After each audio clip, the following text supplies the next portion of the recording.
കേരളത്തിലെ സാമൂഹിക രാഷ്ട്രീയ മണ്ഡലങ്ങളിൽ വലിയ ചലനങ്ങൾ സൃഷ്ടിച്ച സാമുദായിക ഐക്യശ്രമങ്ങളിൽ നിന്ന് നായർ സർവീസ് സൊസൈറ്റി പിന്മാറിയതോടെ രൂപപ്പെട്ട അനിശ്ചിതത്വം ചർച്ച ചെയ്യാൻ SNDP യോഗം ഇന്ന് വിശാല കൌൺസിൽ ചേരുന്നു.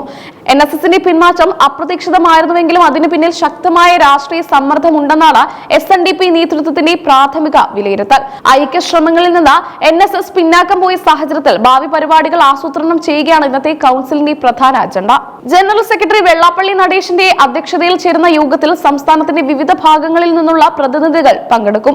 NSS ഇല്ലാതെ തന്നെ മറ്റ് സമുദായങ്ങളുമായി ചേർന്ന് മുന്നോട്ട് പോകണോ എന്ന കാര്യത്തിൽ ഇന്ന് ധാരണയുണ്ടാകും.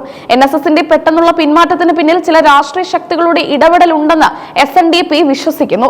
സമുദായങ്ങൾ ഒന്നിക്കുന്നത് തങ്ങളുടെ വോട്ട് ബാങ്കിനെ ബാധിക്കുമെന്ന് ഭയപ്പെടുന്നവരാണ് ഇതിന് പിന്നിലെന്നാണ് സൂചന. രാഷ്ട്രീയ താൽപര്യങ്ങൾ സംരക്ഷിക്കാൻ NSS വഴങ്ങിയോ എന്ന ചോദ്യം കൌൺസിലിൽ ഉന്നയിക്കപ്പെട്ടേക്കാം. നേരത്തെ NSSുമായി ഐക്യമുണ്ടാക്കുന്നതിനെ പിന്തുണച്ച SNDP വിശാല കൌൺസിൽ പ്രമേയം പാസാക്കിയിരുന്നു. എന്നാൽ NSS general secretary G. Sukumaran Nair പ്രസ്താവനയിലൂടെ ഐക്യം പ്രായോഗികമല്ലെന്ന് വ്യക്തമാക്കിയതോടെയാണ് മുൻപുണ്ടായ പ്രമേയങ്ങളുടെ പ്രസക്തി നഷ്ടപ്പെട്ടിരിക്കുന്നത്. ഈ സാഹചര്യത്തിൽ പുതിയ നിലപാട് സ്വീകരിക്കാൻ സംഘടന നിർബന്ധിതരായിരിക്കുകയാണ്. NSS പിന്മാറിയതോടെ മറ്റ് ക്രൈസ്തവ മുസ്ലിം സാമുദായിക സംഘടനകളുടെ നിലപാടും SNDPക്ക് വെല്ലുവിളിയാകുന്നുണ്ട്. NSS പോലൊരു വലിയ സംഘടന വിട്ടുനിന്നാൽ ഐക്യനിരയുടെ ശക്തി ചോരുമെന്ന ആശങ്ക നിലനിൽക്കുന്നു. നിലവിൽ മറ്റ് പ്രമുഖ സംഘടനകളൊന്നും തന്നെ ഈ ഐക്യശ്രമത്തിൽ പരസ്യമായ പിന്തുണ പ്രഖ്യാപിച്ച് രംഗത്തെത്തിയിട്ടില്ല. ഇന്നത്തെ യോഗത്തിൽ കഴിഞ്ഞ ദിവസം സ്വീകരിച്ച നിലപാടുകളിൽ മാറ്റം വരുത്തണോ എന്ന കാര്യത്തിൽ വിശദമായ ചർച്ച നടക്കും. നിലപാടുകൾ മയപ്പെടുത്തിയാൽ NSS പുനർചിന്തനത്തിന് തയ്യാറാകുമോ എന്ന സാധ്യതയും ഒരു വിഭാഗം നേതാക്കൾ മുന്നോട്ട് വെക്കുന്നുണ്ട്.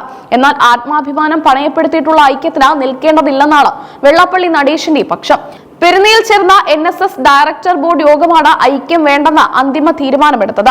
പലതവണ പരീക്ഷിച്ചിട്ടും വിജയിക്കാത്ത ഒന്നാണ് NSS SNDP ഐക്യമെന്നും ഇപ്പോഴത്തെ രാഷ്ട്രീയ സാഹചര്യത്തിൽ ഇത് വീണ്ടും പരാജയപ്പെടുമെന്ന് ഉറപ്പാണെന്നും സുകുമാരൻ നായർ വ്യക്തമാക്കിയിരുന്നു. NSSന്റെ അടിസ്ഥാന തത്വങ്ങളിൽ വിട്ടുവീഴ്ച ചെയ്യാൻ കഴിയില്ലെന്നും അദ്ദേഹം പറഞ്ഞു. NSSന്റെ ഈ കർക്കശ നിലപാട് വെള്ളാപ്പള്ളി നടേശനെ ചൊടിപ്പിച്ചിട്ടുണ്ട്. NSS തയ്യാറല്ലെങ്കിൽ തങ്ങൾ ഒറ്റയ്ക്കല്ലെന്നും മറ്റു പിന്നാക്ക സാമുദായിക സംഘടനകളെ കൂട്ടുപിടിച്ച മുന്നോട്ടു പോകുമെന്നും അദ്ദേഹം കഴിഞ്ഞ ദിവസം വ്യക്തമാക്കിയിരുന്നു. ഇന്ന് മാധ്യമങ്ങളെ കാണുന്ന വെള്ളാപ്പള്ളി NSS നേതൃത്വത്തിനെതിരെ കടുത്ത വിമർശനങ്ങൾ ഉന്നയിക്കാൻ സാധ്യതയുണ്ട്.